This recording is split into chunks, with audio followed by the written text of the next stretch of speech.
Welcome to Living in Beauty. It's Wednesday, June 17th, 2020, day 1430 on the road, and we're in Colorado Springs, Colorado. When the desert fired up to a blistering 102, we broke camp and pulled out of Fisher's Landing, heading up toward cooler ground. We took U.S. Route 95, north to 60, east to 71, into north central Arizona, and ascended the Bradshaw Mountains on the 89 into the Prescott National Forest. For 3 soul-searching weeks in late spring, we would acclimate at 5,367 feet in the centuries-old domain of the people of the sun. We'd like to thank all who have expressed concern about our safety and travel during the pandemic and those who have reached out to help. We're happy to report that we're doing just fine. Oh, sure, there have been a few hurdles, but any major inconveniences we suffered due to park closures and the anxiety about COVID-19 surging into the leading cause of death in the United States is currently eclipsed by the darkening umbra of white privilege. A moral dilemma which Jim and I have explored ever since we began living in beauty.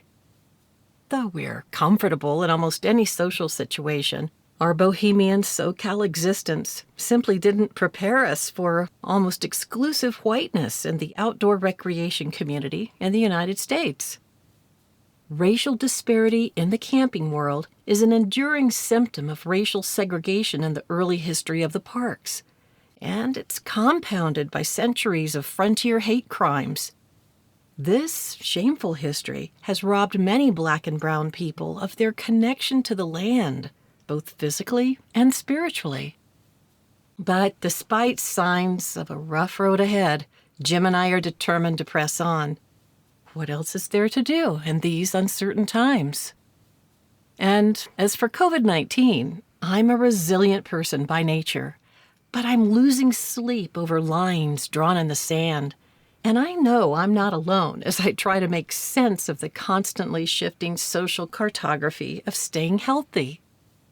It's a struggle to decipher the political and economic kabuki that's been staged on the blurred lines of this pandemic.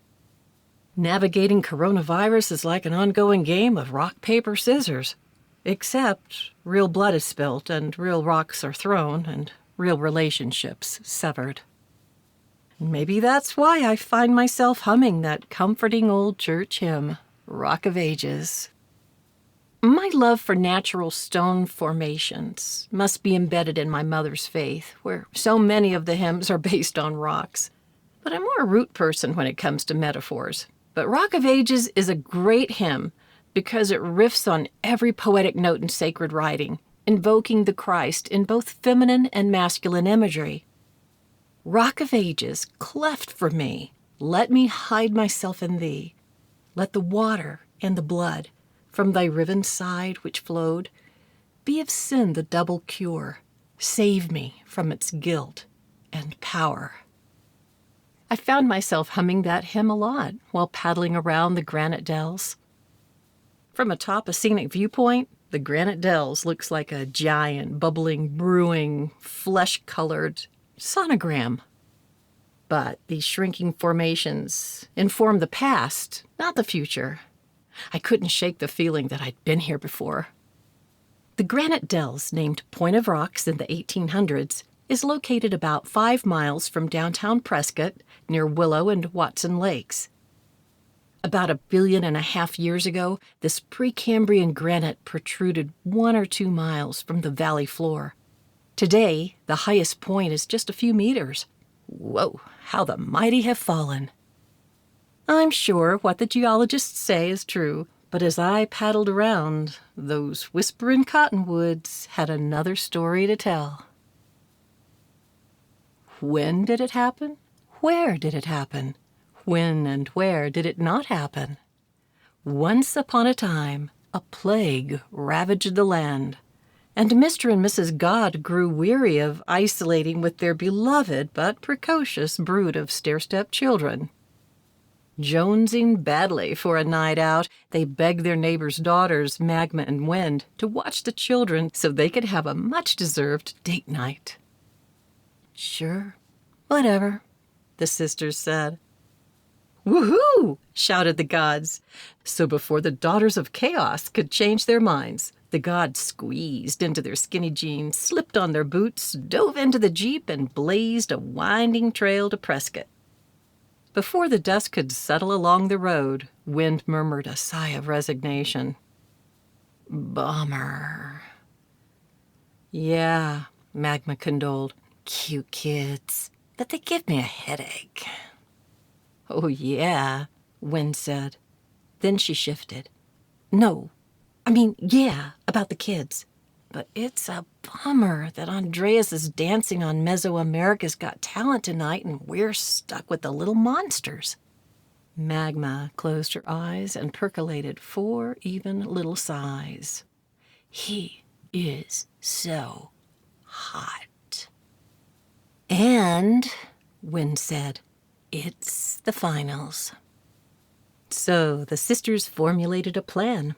They gathered the children together and presented each with a slingshot woven from scraps of rainbow and a bucket of Play-Doh. They did have Play-Doh back then, but it wasn't called that. Then the Daughters of Chaos strolled back home to the far side of the valley to watch Andreas's excellent moves on the big screen, oblivious to all they had wrought. Around midnight, Mr. and Mrs. God returned from Whiskey Row. They opened the door, turned on the lights, and they found their children sleeping blissfully, each in his or her own unique cove. The gods smiled and kissed each sweaty forehead before collapsing wearily into their glorious new lazy boy thrones. "I always wanted a place with edgy world-class art and custom built-ins," said Mrs. God. Mr. God said, "Granite details, radon spa, nice touch. Our kids are geniuses." I'm sure they had some help from the sitters, so tip generously. Mr. God, gazing love-struck into her eyes, said, "You know, the kids take after you." Don't pin that on me. You get all the blame," she teased. "No, you," he said, taking her into his arms. "Oh, you." And thus, the adorable banter continues to this day. Watson Lake is a place for lovers to picnic on a favorite island, and it's a place for old guys to fetch the dinner. Both Watson Lake and Willow Lake are full of bass, crappie, bluegill, catfish, and carp, and stocked with trout in the wintertime. If you don't catch the fish, the birds will. A crusty local fisherman in a kayak said he had named all the mallards in the lake. Claims he regularly hand-feeds a 17-year-old female named Rosie. Another perk for paddlers is that motorized boats are limited to 5 miles per hour, so fishing along the shoreline or from a kayak or canoe is preferable. The Granite Dells attract rock climbers who use the dells adjacent to the lake for top roping and lead climbing. And it's a place of legends. The scenic Point of Rocks campground, where we stayed in Yavapai County, has a colorful pioneering history. Tall tales and folklore about buried gold in the dells are woven into Prescott's founding fabric. But be warned, the pareidolia can make you crazy. But back to the buried gold.